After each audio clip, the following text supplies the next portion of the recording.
Now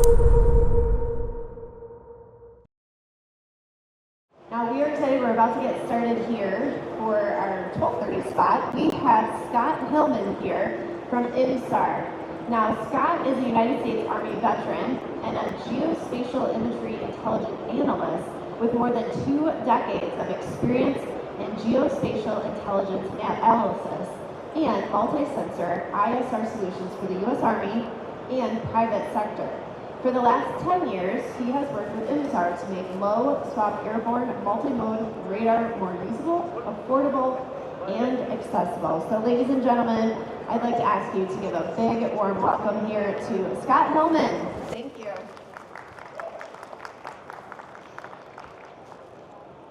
It's a bigger crowd than I expected, but I don't see too many familiar faces other than the guys I work with. That puts a lot more pressure on me to do a good job. But it also means that the whole basis of this, as you see in the title, Democratizing Radar, we've got work to do, both as a company and I think as a community. So, you know, let's talk about democratizing radar as our we call it our BHAG, or our big, hairy, audacious goal. What that means is creating an environment where radar systems are no longer only for large, expensive platforms, no longer reliant on space-based assets, and no longer something that's expensive and exquisite and limited in number. No, we're trying to democratize radar by making it accessible, affordable, and usable for a wider variety of aircraft platforms out there. So, you know, we're here at AUVSI. We have a lot of solutions that have been employed on unmanned aircraft systems, and that's why we're here at this show. That's why we're talking to this community, to further democratize radar and let people know what's in the realm of possible, probable, and what is on the market right now that you could adopt, as well as kind of go through the capabilities of what synthetic aperture radar payloads can bring to your UAS operations. Once again, my name is Scott Hillman. I've been at IMSAR for 10 years. I've worked across business development sectors that include just domestic special missions aircraft, all the way to the director for Australia, Canada, and some of the countries. So right now, as the senior director, I'm kind of over all our business development portfolio, so I see everything around the globe, and I have a great team that works for me that you'll probably meet them out there wherever you are. We go to a lot of shows every year, but super happy to be here at AUVSI Exponential. Thank you, AUVSI, for providing this innovation theater where we can get out there and deliver the message to the market. They're small screens. I apologize. I would have made a lot bigger print if I knew these were 70, 72 inches, but this here is a timeline of IMSAR as a company. Don't want to stand up here and have a huge sales pitch, but to understand democratizing radar means to understand where we came from and where we're going next. The company was founded in 2004. Our CEO, Ryan Smith, is still the CEO. We're still a private company. But back in the day, he had a thesis when he was at BYU to miniaturize synthetic aperture radar by using KU band phased arrays. So bringing that from large, exquisite capability all the way down to something that could be used on a UAS. We got our first crack at that in 2008 when the NanoSAR A came out, and that was optimized to be mounted within the in situ scan eagle, which is, you know, if you're familiar with that, that's like a Group 2 fixed wing UAS, really popular. There's a ton of them out there.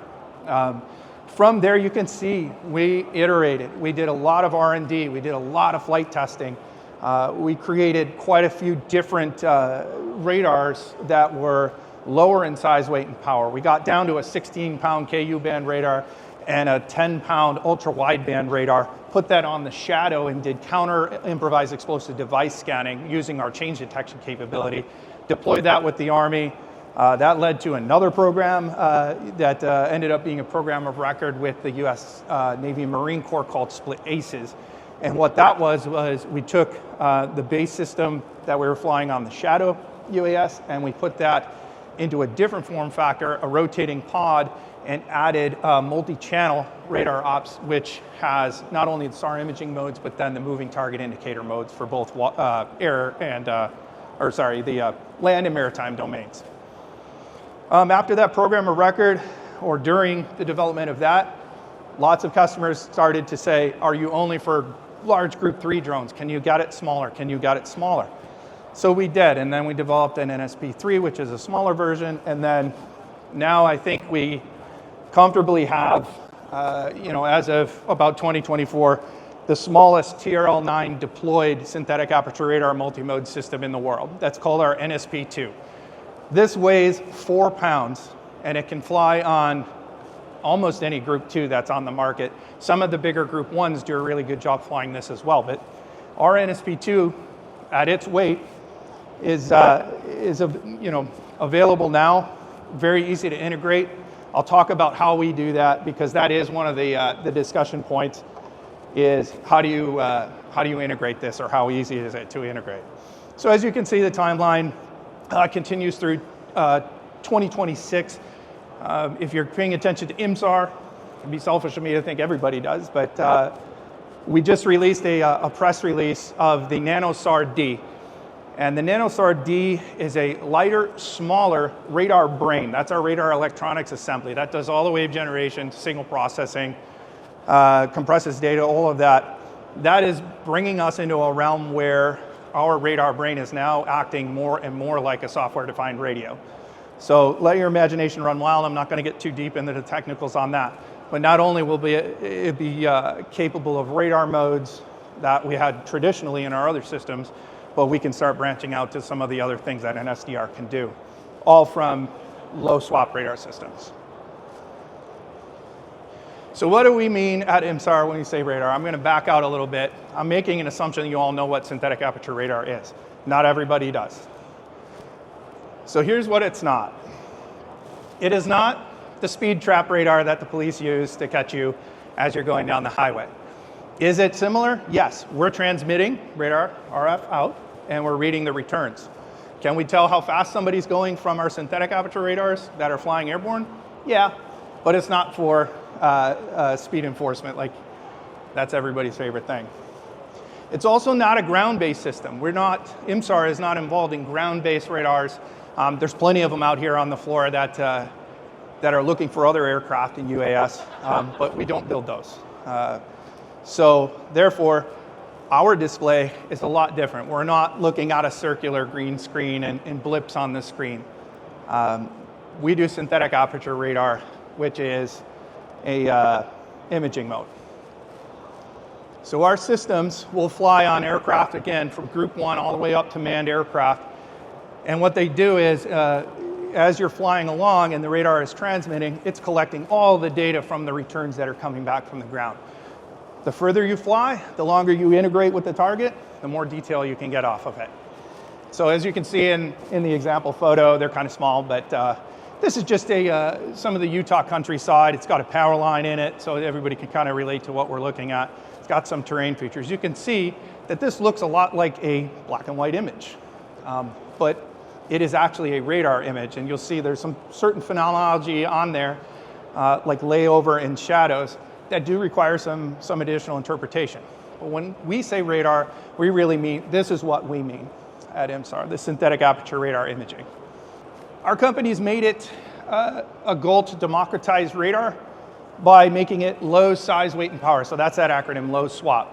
How we miniaturized it is, part of the magic. We started with KU band. Does anybody know why we would start with KU band if we wanted to make a smaller radar? Oh, I see a hand. Wavelength, exactly. So KU band has a very short wavelength, which means the antenna size is proportionate to the wavelength itself.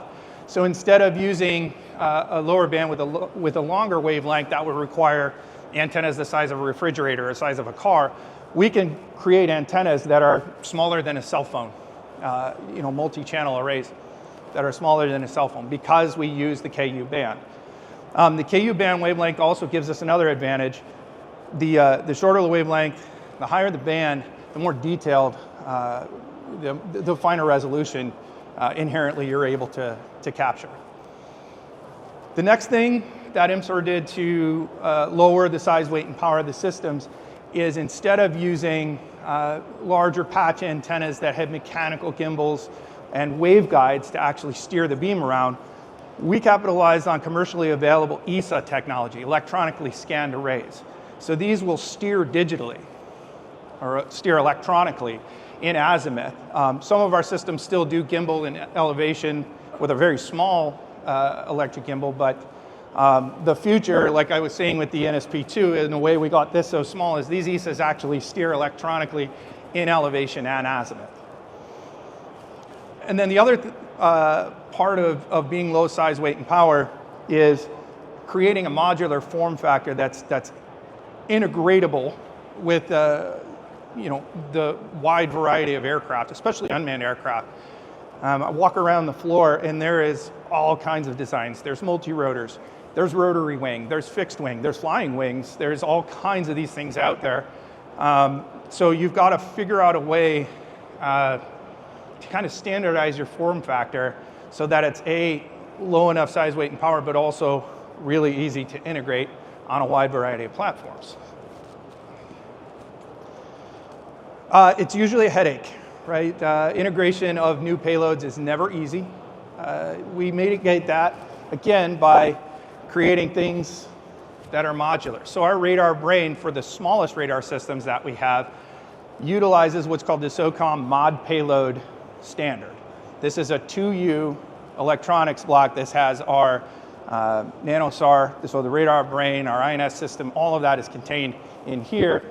And then all you have to create space for where it's looking out is a small antenna like this, or if you go to our booth, the NSP3 antenna, which is a 6-pound radar system, but it's more of a pod, and you'll see it on some of these pictures.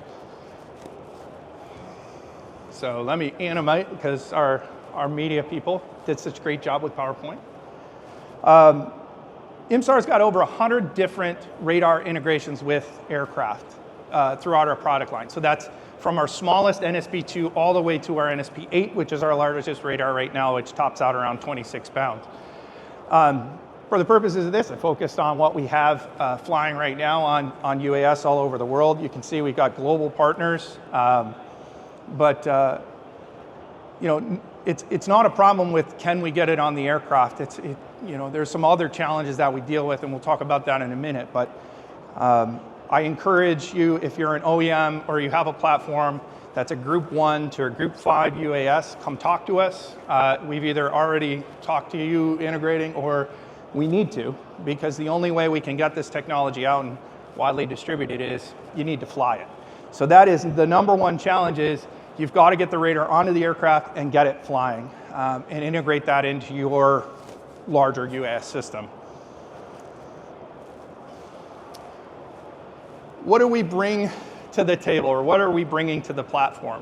So if you're in this audience and you manufacture a UAS and you're looking for different payloads, low integration risk. It was like we explained before, these are as industry standard, or as at least MIL standard as you can get as far as the modularity pieces go. Self-contained pods, standard interfaces, power, Ethernet, GPS. That's all you have to supply to the system. You're off and running after you physically connect it to the drone. We add the value through the capability of synthetic aperture radar and moving target indication. That's more of a strategic sensor capability. Again, used to be reserved for larger platforms, all the way down to that tactical organic user level. A lot of times, when I was in the service, and we hear it on the road a lot, your particular mission may not have enough priority to grab time on that satellite or grab time on that pred or whatever, right? The high-end, the exquisite ISR collection capabilities. Our technology puts that same capability into the organically used hands of the operators at the closest echelons to the front.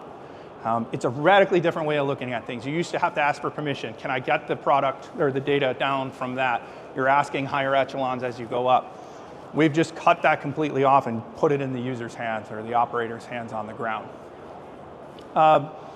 We also offer rapid market entry. So if you already know what the benefits of using synthetic aperture radar are at that level, IMSAR's equipment is TRL-9.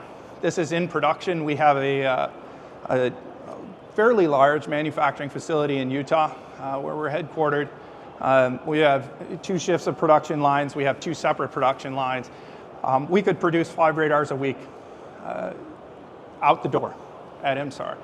We have all the organic testing assets. We actually have a fleet of 3 Cessna aircraft that every radar will fly on one of those 3 before it gets in the box and goes out the door. So we're flight testing our own. All the engineering and manufacturing is all in one house. We're very horizontally integrated. All the teams talk to each other. What do we bring to the end user? All-weather, persistent ISR.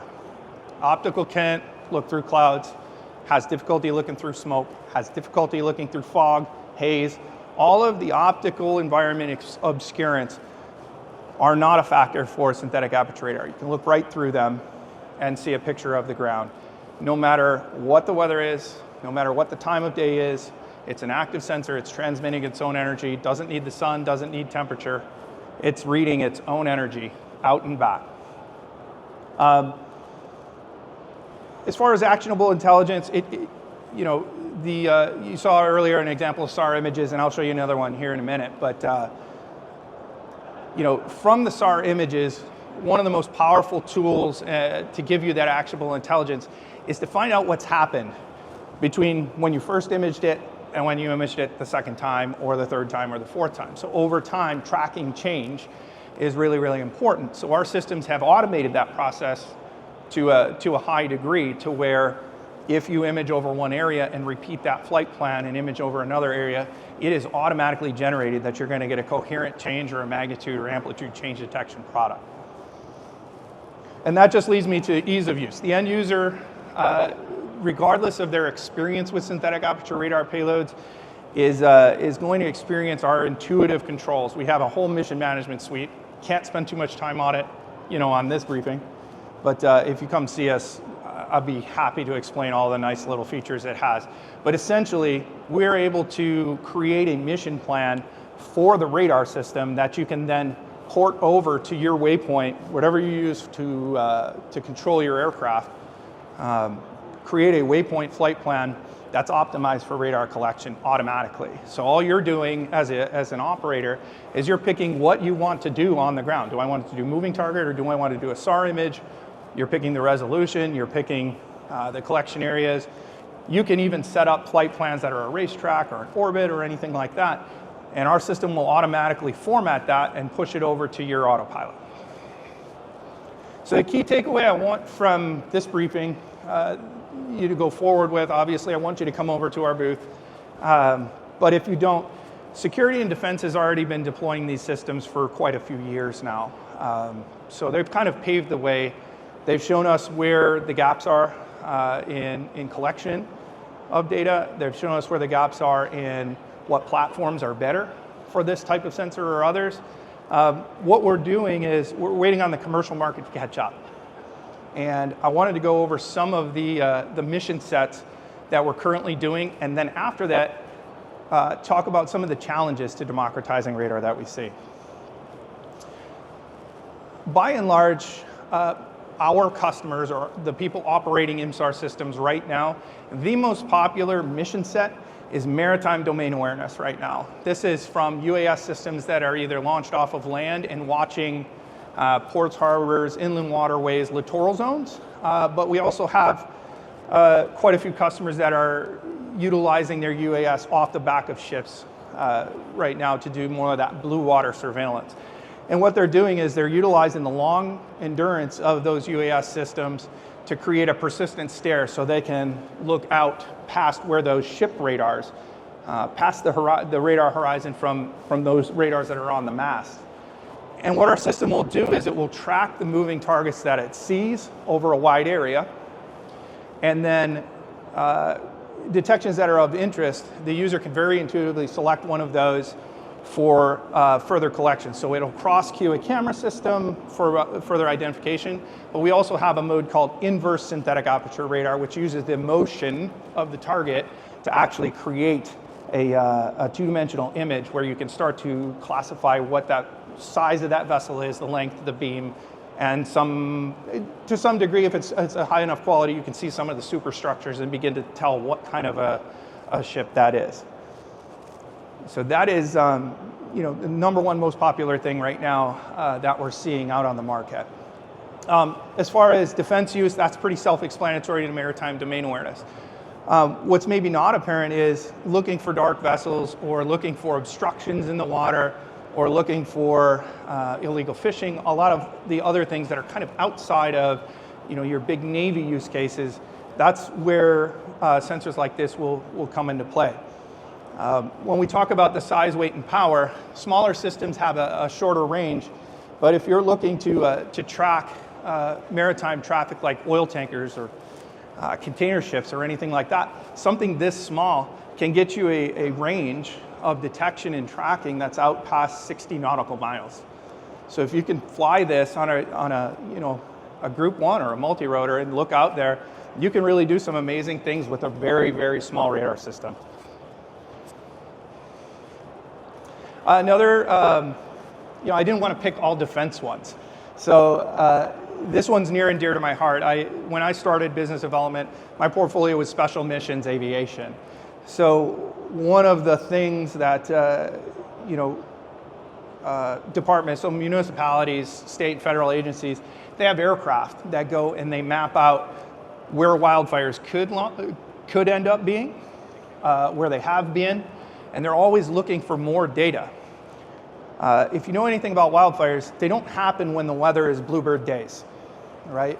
So you've got to have a way that you can consistently image over an area so you can track change without the smoke from the fire, the temperature issues, the, you know, pyrocumulus clouds. You've got to have a technology that can be able to see through that and get you the data you need to assess where the fire is, where it has been, where it's likely to grow. So Wildland Fire is a perfect use case for synthetic aperture radar to provide that persistent imaging day after day after day. I mentioned before, SAR images can be used to track change in real time. So coherent change detection, or CCD, is the mode we use to do that. And what that is we take a baseline image of an area and you assess what's down there. You know, this is just a picture of a terrain. Spoiler alert, there is a wildfire in this picture. I'm pretty sure this one's fairly obvious. You can tell where it is, but one pass, maybe 5 to 10 minutes later, we did another pass, and you can see that that fire line has moved. So everybody's seeing the movement? Fairly obvious, right? Instead of having to go between each image and saying, okay, exactly what has changed between those two, the system automatically processes coherent change detection. So what you see is we whitewash the entire background of the image and only show you the pixels that are showing up as a different magnitude or a different incoherence. The false coloring you see is the significant changes in magnitude or strength of returns. So what we say is blue is new, red is fled. That's kind of the moniker of that. So as it's changed, as it's burned through, that first fire line shows up as blue because the magnitude or the strength of return between the unburned bare ground and the burned bare ground and the unburned vegetation, the bare ground gives you a stronger signal back. That's why you're seeing that. What is this for the operator? They could literally use a mensuration tool and draw a line between those two lines, measure the distance, formulate that with time, and show you the rate of growth of the fire line. And you can do this over the whole perimeter of the wildfire. So it's a really quick tool for them to be able to measure where a wildfire is growing, where it's headed with the weather. So again, the true value of this is you're doing this day, night, and in all weather. Border security, that's another use case. You know, recently we've been involved in. We're taking the radar, instead of in an imaging mode, we use a moving target indication mode to catch people walking across borders that are unauthorized. Wherever you fall on the political spectrum, it could be more popular, it could be less popular. But you can do this from the air with a radar system that's 6 pounds from a UAS. And the reason that's important is the UAS can stay in the air about 10 hours. If you tried to do this with a helicopter, you've got about 3, possibly 4 hours on station, depending on what your transit times are. So what we're seeing is you can get a much more persistent stare, a much more persistent monitoring capability with a UAS using SAR images. Search and rescue. So they're telling me I only have like a minute, so I'll wrap it up. That same CCD mode can see tire tracks, footprints, and all that. Are we looking for the person to rescue all the time? No, sometimes we're looking for where we've already searched to help narrow down where the search needs to go next. All right, a little bit of time I'll take on this. What are the challenges to the market adoption of synthetic aperture radar? The first one is going to be frequency and spectrum authorization. It is a radar, it does transmit, so it has to find its place within all the other transmitters in an area. This is different from regular UAV ops where you don't necessarily have to do this coordination for anything but your data link. Now you have to also ask for permission to use the radar in that space. Not insurmountable, but something to remember and something that's a little different than the conventional. Airspace is required for airborne radar. These are side-looking radar systems. You can't fly and park right on top of a target, and you don't need to because slant range and resolution are not directly tied together with SAR. You get the same resolution at far slant range as you do at close. But in order to get the widest field of view, the widest swath on the ground, you've got to have some standoff distance, which almost always translates to having to be in a BVLOS operation. The data deluge, as we call it, or workflow integration. SAR images are not optical images. They're called non-literal for a reason.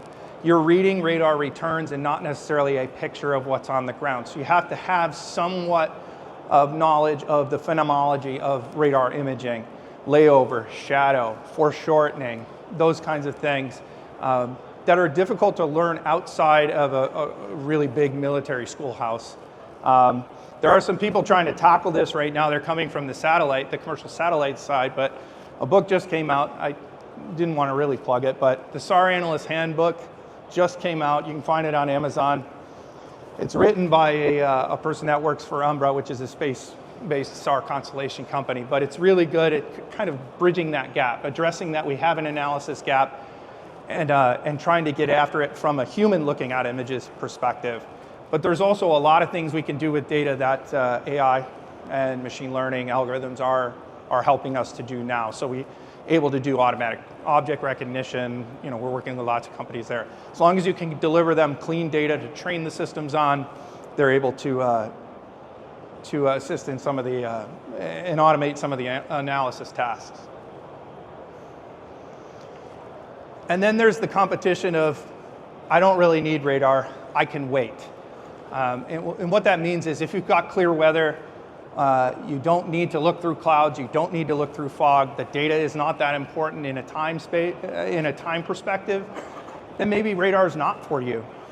But if you do identify that you have only a finite amount of time to collect the data and get it analyzed, SAR is a good idea for you because you'll get the same product no matter what the conditions are, no matter what the time of day is. So yeah, it's kind of a niche market for us. I don't think every UAS operation, commercial or defense, needs a radar system. But you know, if you have that gap where you need the persistent ISR capability, radar is probably the only sensor that you could fly that will give you the same product 100% of the time. Thank you guys for sitting through this. There's so much more we can talk about with synthetic aperture radar. Our booth is 22035 IMSAR. It's lit up. It's orange and black. But be happy to talk to all of you about it later. Awesome. Thank I don't you know if so we much, have Scott. Q&A time, but You said you were going to be short, and you like had a lot to say. I love it. That's Yeah, awesome. yeah. And I'm sure they all appreciated it. So we thank you guys. Give one more warm thank you here to Scott Hillman. thank you guys.